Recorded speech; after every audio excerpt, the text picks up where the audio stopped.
Well, the devastating floods of 2022 still live long in the memory of so many people, and unfortunately, so many lives have been changed forever.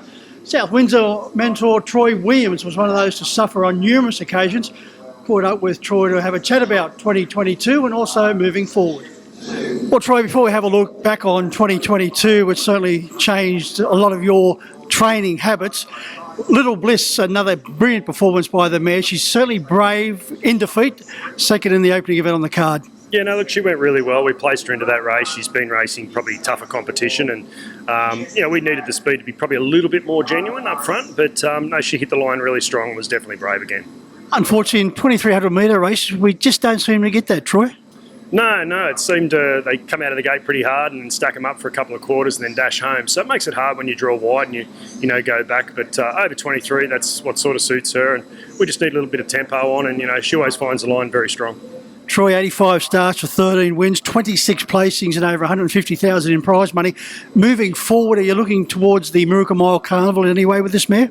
Yeah, definitely. Look, the Leadership Mile's obviously the obvious next target for her. So we may miss next week. We'll see how she pulls up after tonight's run, and we'll look at those heats coming up, and hopefully she's good enough to qualify. She's been ultra consistent, as you say, and done a great job, and she deserves to have a crack at it for sure. Well, I think it would be nice for her to not get a good draw. Yeah, well, it would be very good, but randoms don't generally go my favour. So, but hey, look, if you get a nice draw and you can be handy enough with her, she always gives the best at the end. As I mentioned in the introduction, Troy, 2022 will live longer in the memories of so many people, and probably a lot won't recover. You, on 3 occasions, had to change your lifestyle and your training. Yeah, we did, but we'd like to put it behind us now, to be honest with you. But it affected our last season for sure, and we had a lot of downtime through that period and changed a few things around with relocations and whatnot. But we bounced back, and we had a pretty good season in the end. And we've got to call on so many people that you could get assistance from in the harness racing industry. Oh, definitely. The industry's great. When anyone needs sort of a helping hand, they all put their hands up. So, no, they were great for sure. One good thing about it all, Troy, is the patience and the fact that the owners stayed dedicated to you. Yeah, that was the big thing, and we appreciate that. We've got a great bunch of owners and, very loyal, very supportive, and, they knew what we were going through, but they, they battled on with us, and, we got a few results coming out of those situations. So, no, it was good. What's the number of horses now that you got under your care? Look, it sort of ranges between that 16 to 20.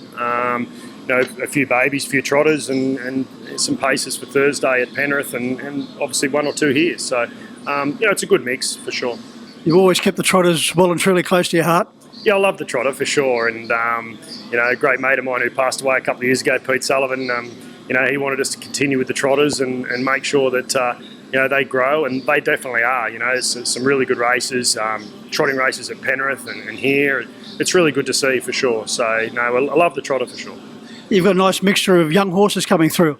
Yeah, we have. It's probably our biggest year so far, having babies come through. So we've got 5 of them there. There's 2 trotters and 3 paces coming through. So, they're all going well at this part of their campaign, and hopefully they definitely make it as 2-year-olds. You got a couple of runners here on Tuesday afternoon. Troy in the second, the fair to cover. Nicely drawn in gate 2.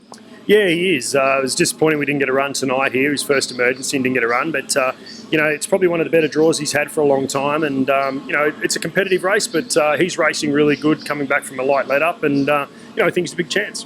What a strange twist as far as this particular runner is concerned. As a 3-year-old, he won a feature event here. It was the last race on the card. It never stopped teaming, and you were as happy as punch to get out there singing in the rain. You were going to get your photo taken with the owners no matter what. Yeah, look, it was a great night, and that was a 2-year-old. He backed up as a 3-year-old and won the Breeders' Challenge as well. And it was just unfortunate the 4-year-old Breeders' Challenge turned out that we weren't so lucky to get out of our flood-ridden property, and we had to scratch him from the race. So that was unfortunate. We were sort of looking to go 3 from 3, but he'll hopefully be back this year, and he'll give it his best go. He's a nice, honest horse. Think you'll be winning on Tuesday? Look, I think he'll go close. So if we can sort of be handy enough with a little bit of cover. He's got a real good turn of foot. He's been working well, so yeah, hopefully he can. Over to race 5, Manly Max drawn nicely in 4. Prior to Thursday at Penrith, his form had been very consistent. Yeah, he's an ultra consistent horse. He might have been a little bit off on Thursday. He doesn't sort of follow real well. He likes to be up there doing some of the bullocking work. So, based on the barrier draw the other night, we sort of had to be back in the field, and probably didn't finish off as good as what I would have liked. But he pulled up well. He's eaten up and everything, and I think he's half a show for a top 4 on Tuesday. Your daughter Charlie is certainly enjoying her time with the mini trotters in the Nepean district. Yeah, she loves it. There's a great bunch of people that look after the mini trotters there at Penrith, and her and Brian Portelli's kids, Mia and Ava, they've jumped in, and first season for them, and they're really enjoying it for sure. And Troy, it's good to see we've got mini trotters races on here tonight. It's good to see so many youngsters from proven harness racing families getting out there enjoying the sport, and it's certainly encouraging for harness racing. We've got the new breed coming through. No, it definitely is. I mean, we need more of them. There's no doubt about that. And I suppose the next thing is probably for the industry to try and attract, kids outside of the industry into it. And mini trotters is certainly an opportunity to do that.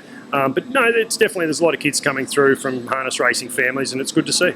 Must also please you and your wife the fact that Charlie not only likes to get involved with harness racing and is here on numerous occasions with Dad helping out, but she's into sport.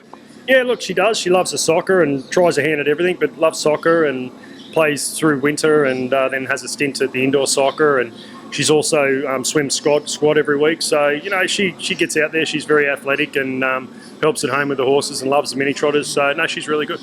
2 years ago, Grinnell Lodge had over 55 winners. Last season, a little bit more quiet, as we've explained, through the floods.